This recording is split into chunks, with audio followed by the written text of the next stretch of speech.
Hi everyone! It's Megan Carlin and welcome back to my vlog. For today's video, i-share ko sa inyo ang mga lending apps na ginagamit ko. And don't worry kasi ang mga applications na to ay SEC registered, kaya hindi kayo dapat matakot. But, before kayo mag-loan kung saan-saan na application, make sure na meron kayong trabaho or meron kayong ine-expect na pera na pambayad sa mga loans ninyo. Okay? Kasi kung hindi kayo makabayad on time, tataas ng tataas yung interest or yung loan ninyo. And dun na kayo mababaon sa utang. At baka tumalon kayo sa building. Okay, bawal yon, hindi pwede yon. Ito yung mga applications na ginagamit ko. Of course, meron tayong GCash, Bilis, One Hand, Tala, and Kashalo. So dito muna tayo sa GCash.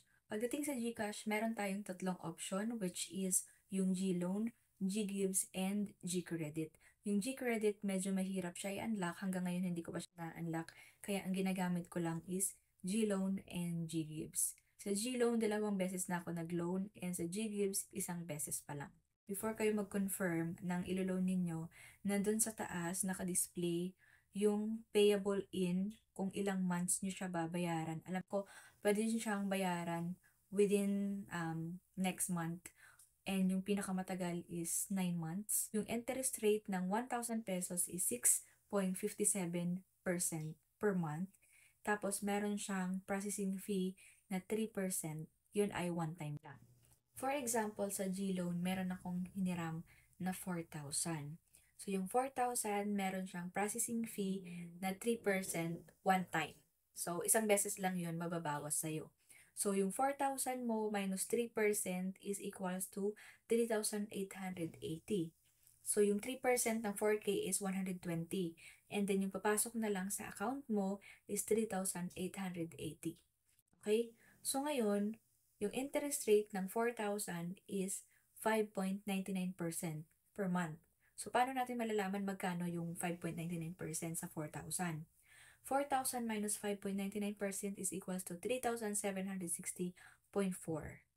3,760.4 minus 4,000 is 239.6. So, 239.6, yun yung monthly interest rate natin. So, ngayon, i-total natin yung monthly interest rate natin. 239.6 times 9, kasi 9 months ko siyang babayaran, is equals to 2,156.4. So, ganun kalaki yung interest niya.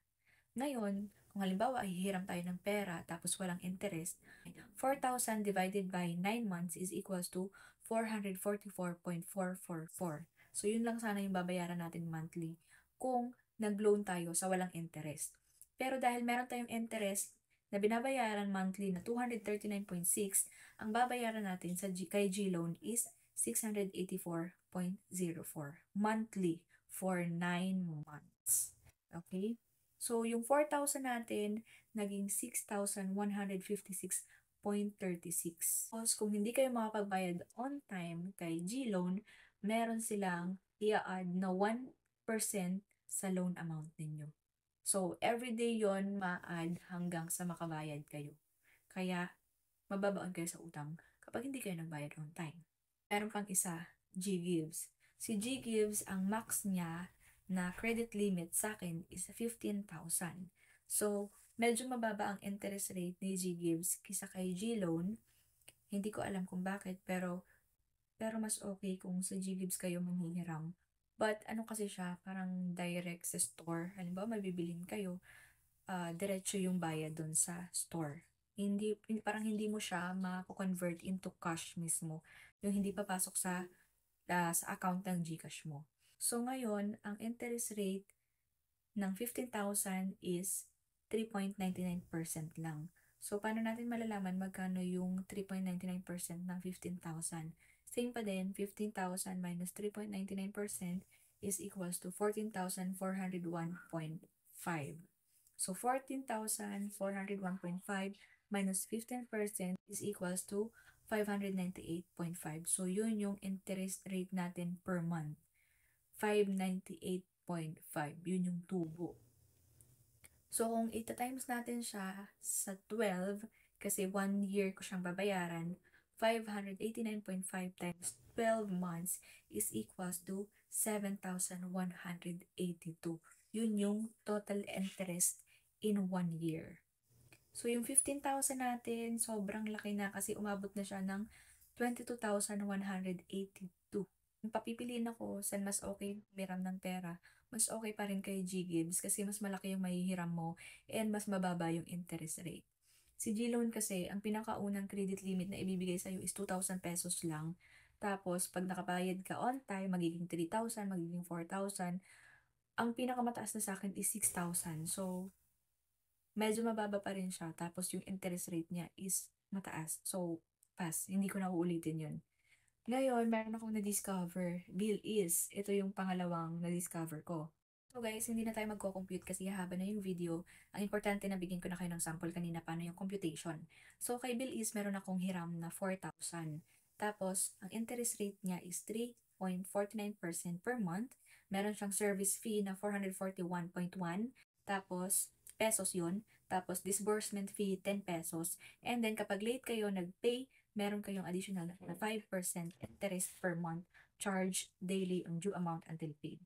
And then, ang hindi maganda dito kay Bill is twice a month kayong magbabayad every 15th and 30th day of the month. Kaya kung yung sahod nyo is monthly, hindi kayo pwede kay Bill is. Next is One Hand. Ito talaga yung pinaka-favorite ko sa lahat. And ilang beses na ako nag-loan dito. Kay One Hand, ang first credit limit ko is 6,500. Parang pare-pareho lang. 6,500 yung pinakaunang credit limit na binibigay nila. Pero, kapag first time mong maglo-loan kay One Hand, kailangan mo siyang mabayaran the next month na buo. Okay? So, yung 6,500 ko ay binayaran ko agad the next month.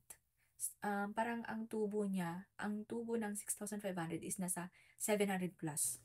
And then, kapag tapos ka na magbayad ng buo, sa pangalawang loan mo, dun ka na pwedeng mag-installment.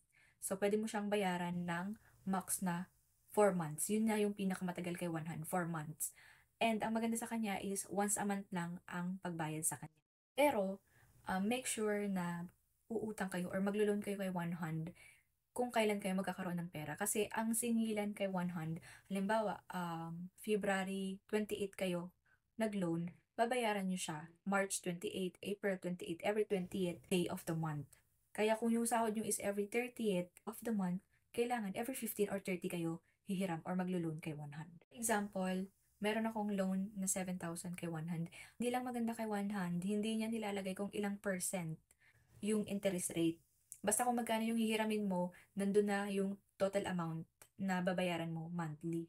So, halimbawa, ito 7,000 yung niloan ko, yung monthly ko is 2,286. So, kung iti-times natin siya sa 4, kasi 4 months, magiging 9,144 siya. So, 9,144 minus 7,000, 2,144 pesos yung interest in 4 months.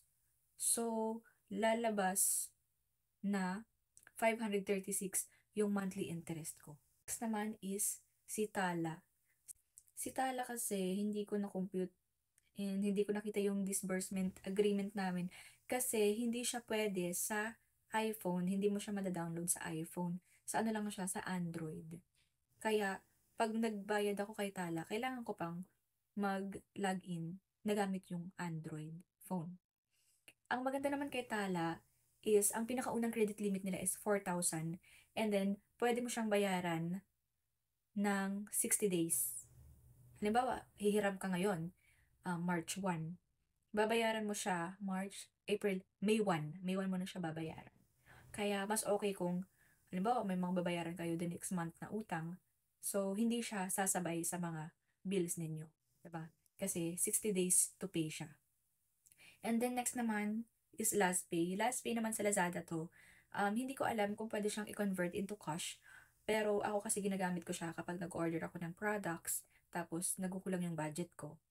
Hindi rin kasi nakalagay doon kung ilang percent siya. Ano kasi yung computation sa LastPay, medyo magulo kasi hindi siya divided talaga. Like halimbawa, ang monthly mo is 500. Hindi ganun kasi kung ang hiram mo is 2,000, pinakaunang month, malaki yung babayarin mo, 700, ganun. Tapos susunod na month, 700 ulit. Tapos yung pangatlo buwan, magiging 500 na lang siya. Tapos paliit siya ng paliit, ganun. Sa TikTok naman, meron tayong pay later. Pero ano siya, baba lang yung credit limit na binibigay niya. First is 1,000. Tapos kung lagi ka manghihiram, magiging 1,300, ganun. Pinakamataas sa akin, 1,600 pa lang. And then next pala is Kasyalo. Kasyalo hindi ko siya maire-recommend sa inyo, medyo mahirap kasing mag-loan sa kanya. Parang 5 beses kong tinry na mag-loan, pero hindi ako na-approve, hindi ko alam kung bakit. So ayun, pina-delete ko na lang yung account ko. So ayun lang guys, thank you so much for watching. Don't forget to like, comment, and share this video kung nagustuhan ninyo. Tapos kung may mga tanong kayo about sa mga requirements nila, mag-comment na lang kayo kasi medyo mahaba na yung video natin. So ayun lang, bye-bye!